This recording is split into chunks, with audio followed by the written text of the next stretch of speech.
All right, get ready to explore the world of EU data protection.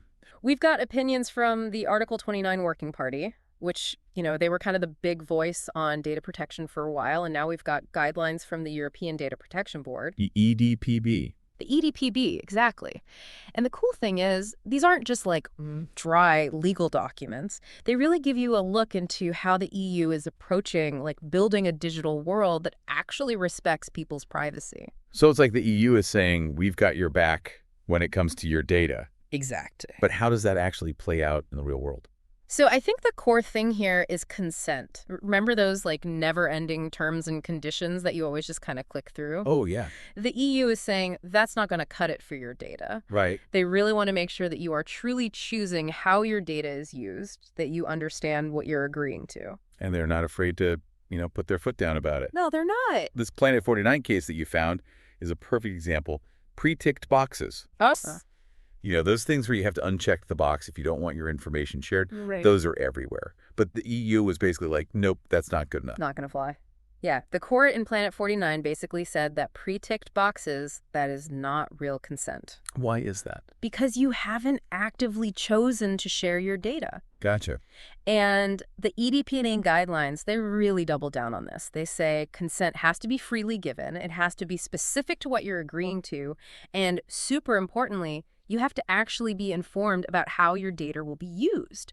Like, it's like signing a contract. You wouldn't just sign a blank piece of paper, right? Right. It makes you realize how many times online we've probably had our consent assumed. Totally. So if that's not okay, what does good consent even look like according to the EU? Well, the guidelines actually give this really great practical example.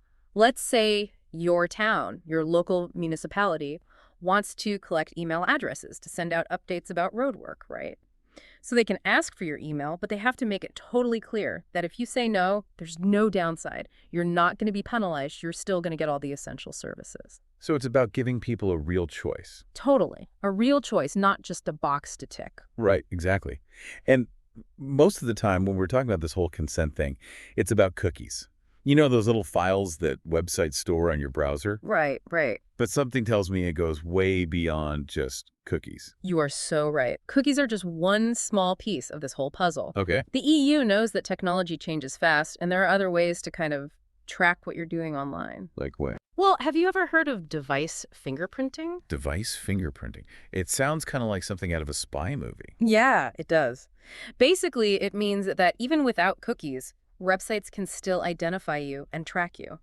Your device leaves behind like a digital fingerprint, kind of like a unique signature wherever you go online. Hold on. How is that even possible? That sounds like Mission Impossible level stuff. Well, it's all about the information that your device sends out just by being online. Your browser, your operating system, even things like your screen resolution, all that can be combined to create a unique fingerprint. So even if I'm like super careful about clearing my cookies and, trying to protect my data, websites could still be figuring out who I am through this digital fingerprint. That's the thing, and the EU is aware of this. Back in 2014, the Article 29 Working Party, they released an opinion that was specifically about fingerprinting. Really? And they said that because fingerprinting allows companies to single out, link, or infer information about a user, it falls under the Privacy Directive. Okay, hold on. Time for a quick explainer. Mm-hmm. What is the e-privacy directive? It sounds kind of intense. It is kind of a big deal. So the e-privacy directive is an EU law that's all about,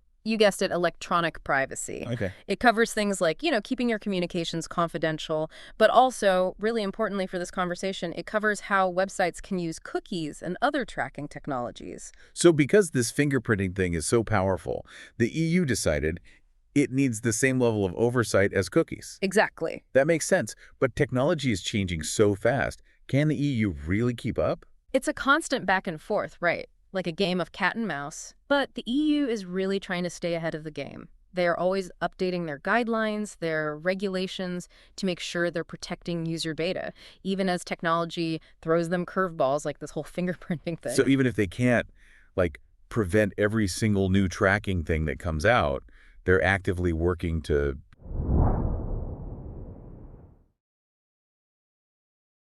So they're working on something called the e-privacy regulation. Catchy, right? The e-privacy regulation. Yeah. So this would actually replace the directive, and it's being updated to be more in line with the GDPR. Okay, so it's like a refresh. Yeah. A total refresh. And it's going to cover things like, stricter rules for cookie consent, more transparency around that whole online tracking thing we talked about. Yeah. Just better protections overall for your electronic communications. So they're really staying on top of all the new stuff that's coming out. Yeah, they're trying to, keep up with the times. And they're also really focused on making sure these rules have teeth. Enforcement is key, right? Yeah. We've already seen some pretty hefty fines handed out to companies that were not taking data protection seriously. Yikes. Yeah, so it's not just talk. They are really putting their money where their mouth is. They are actually having an impact. That's huge.